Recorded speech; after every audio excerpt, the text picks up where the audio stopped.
Thank you. I'll start and then I'll offer the call to other committee members who may wish to ask questions. And I want to begin with a matter that I put to ASIC at the Senate Economics Estimates hearings that we had a couple of weeks ago, shortly after your report was publicised. That they weren't able to answer the question, so I hope you're able to help me with it. And it relates, Mr. Hare, to two observations in particular that you made in your letter to the Treasurer on the 22nd of October. Reading your letter carefully and being broadly familiar with your work, these two observations in particular struck me as very carefully phrased and very significant observations. And I'd appreciate if you could elaborate for the committee as to why you made them.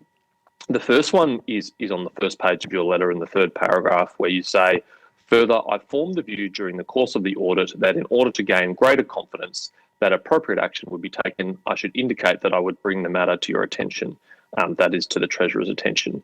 I haven't seen language like this before in your work. Please correct me if I've missed it and it is a more common feature. But why did you make that observation and why did you feel the need to take that action? Two reasons. One was that with respect to the remuneration issue related to the Deputy Chair, we'd raised it in the context of the previous year's financial audit and suggested that advice be sought from the Remuneration Tribunal on the issue, and by the time we got to that year's audit, no significant action had been taken on that. Action hadn't been taken to resolve the issue. And the second was that during the course of our financial audit for 1920, with respect to the issues around the relocation expenses of the Chair, it felt to me like we weren't getting as much traction in getting management attention to it as I thought was appropriate for the significance of the issue. So I asked the audit executive involved to indicate to ASIC that our intention was to raise it with the Treasurer and flag that early on in the process. Most likely, given the nature of the issues and that it related to the accountable authority, I would have raised it in any event in the end of the day, but I felt that I should indicate it to try and indicate to ASIC that that was my intention in order to get more attention to the issue, which I thought needed greater review. Okay, thank you.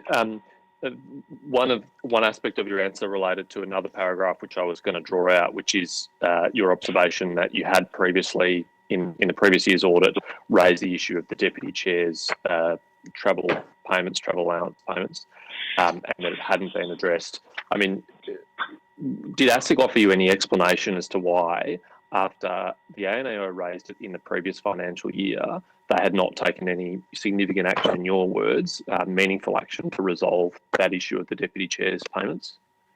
They described the action that they had taken, which was to draft some correspondence internally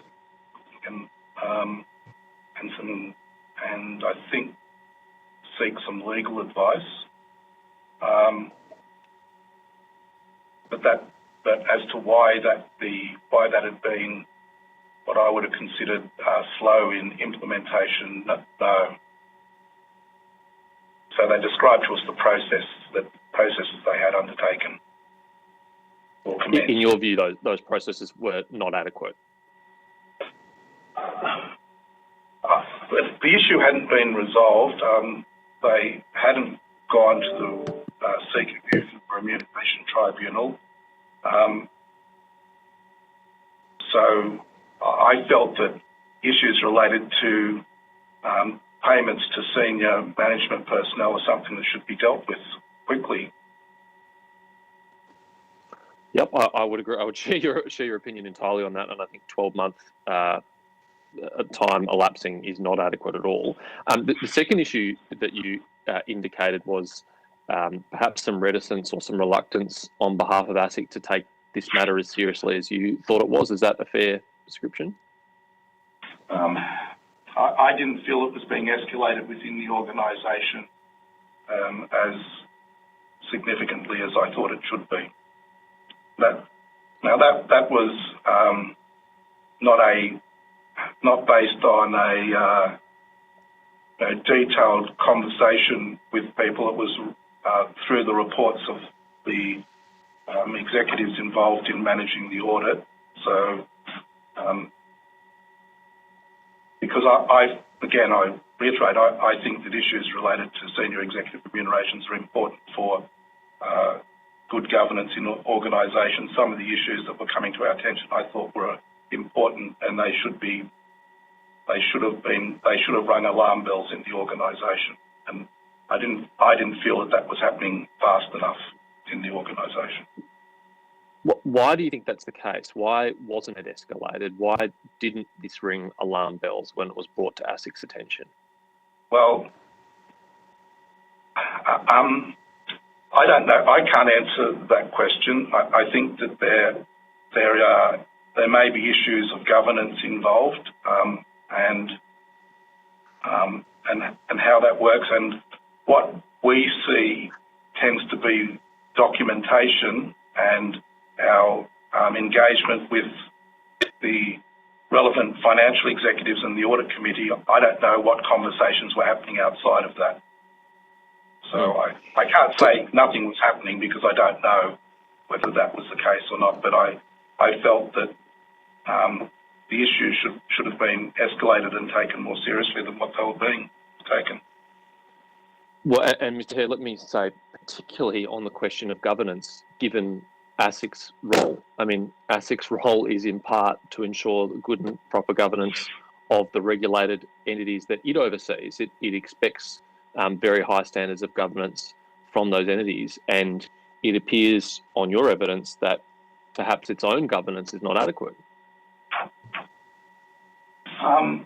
Within our audit of the financial statements, and as in the issues that I raised with the Treasurer, there were substantial issues of governance over the procurement of the tax advice within ASIC, and we have that's the evidence that we have of a substantive nature, where the requirements under the procurement rules weren't appropriately met. Yeah. You also say on the final page of your letter that a further issue of governance concern is that following the release of ANAO's draft finding for comment by ASIC on the 5th of October 2020 and subsequent to the management representation letter, additional records were provided by ASIC on the 16th of October. Are you saying that in the audit process that all the necessary files were not made available to you in a timely way? We requested documentation in relation to the transaction with KPMG. When we were coming up in the process of the audit, as normal with respect to closing off an audit, we seek representations from management that they have provided us with all relevant information that we've requested. We received such representations from the accountable authority. Subsequent to that, ASIC provided us with additional correspondence, and I raised that with ASIC in our closing letter and with the Treasurer, because it's to some extent, when we're doing audits, we rely on management to give us everything that's available in order to provide an appropriate opinion. And in this case, receiving additional evidence after the close of the audit, I didn't think was appropriate governance. No, I would agree with you entirely. And the bare minimum that you should expect, particularly from a regulator responsible for enforcing good conduct on others, is exemplary conduct themselves, particularly through an audit process. I mean, it's not lost on this committee, and you assisted us with our previous inquiry into the regulation of audit, that ASIC has a role in overseeing the quality of audit of others, and they didn't adequately cooperate, it appears, in an audit of themselves. I have two final issues before I offer the call to others.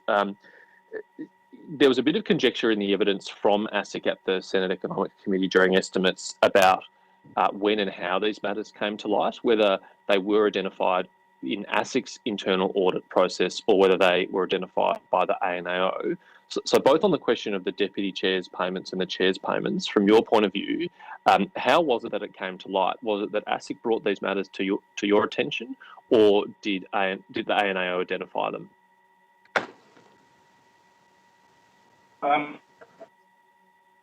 The issue with respect to the chair, we identified in staff disclosures in the executive REM note. There was a disclosure in there which related to it, and subsequent to that, we raised questions about it. That's when we started digging around the issue.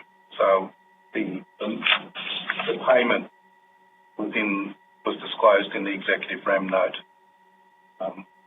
And for the deputy chair, I think it would have been the same thing. It would have identified it when we were undertaking the financial audit and looking at the details around executive remuneration.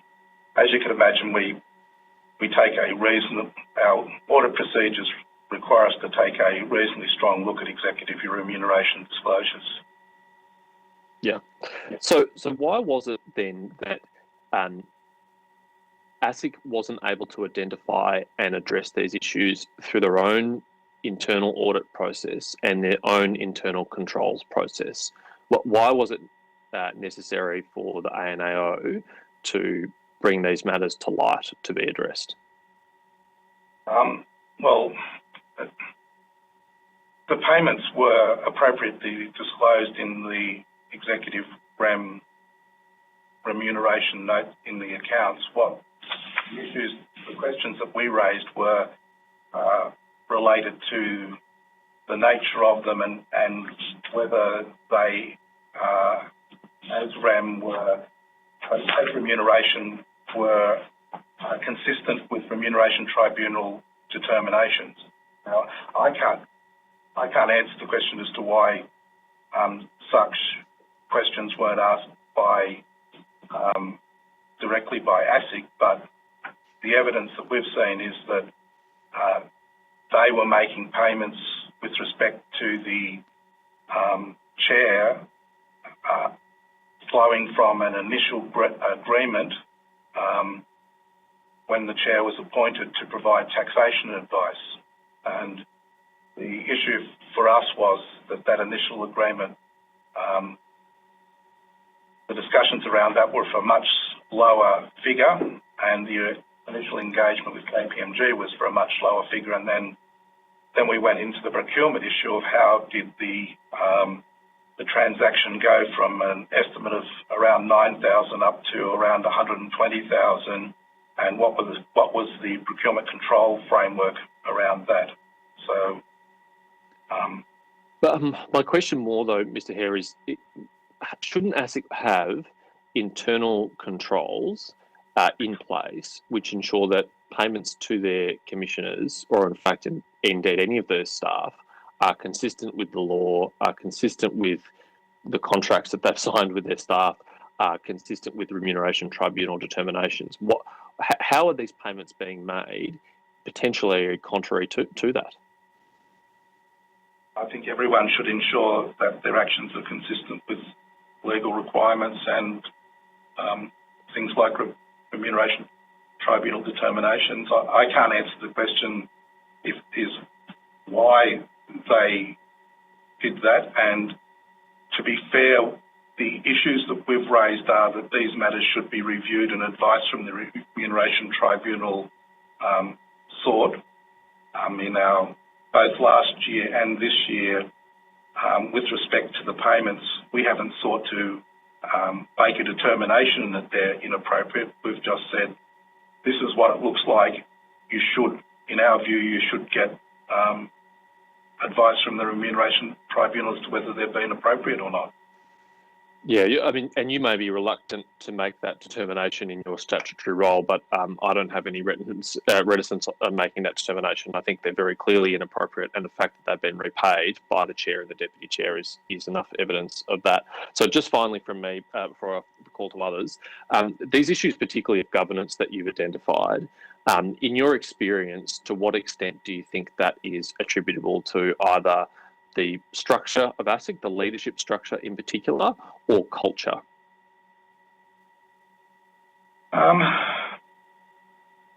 The structure in ASIC is both usual and unusual. It's having a single accountable authority, a single individual accountable authority is a normal governance framework for non-corporate government entities.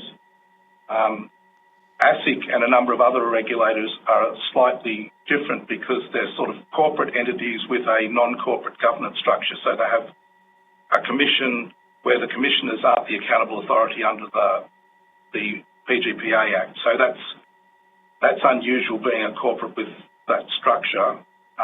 But having a single accountable authority isn't unusual in the sector. I think the issue becomes, and particularly I would have thought with the recruitment of a new CEO accountable authority, how entities deal with that onboarding in an arm's length way. And I think there's possible questions about the extent to which when an accountable authority comes in, how they deal with questions related to their own relocation expenses and how that's worked through. Because there's always issues in entities when junior people are dealing with the expenses of more senior people, and there's conflicts and challenges for all involved, and I think transparency is usually a key way of dealing with that. And within the issues we raised around procurement, there is an issue between a single individual accountable authority and a board accountable authority around how you get appropriate independence in the sign-off of procurement. So what do I mean by that? For the expenses of an accountable authority, they have to sign that they've received the good. Someone else should be signing off in a segregation of duties that it's appropriate to pay. And for the top person in an organisation who should do that, because everyone else is a subordinate to them. So if you've got a board-governed entity, you've got theoretically a bunch of equals who can oversee each other and get transparency that way. I suspect that there's a possibility that greater guidance could be given to single individual governed entities about how to deal with those issues. Okay, thank you very much. I'll offer the call first to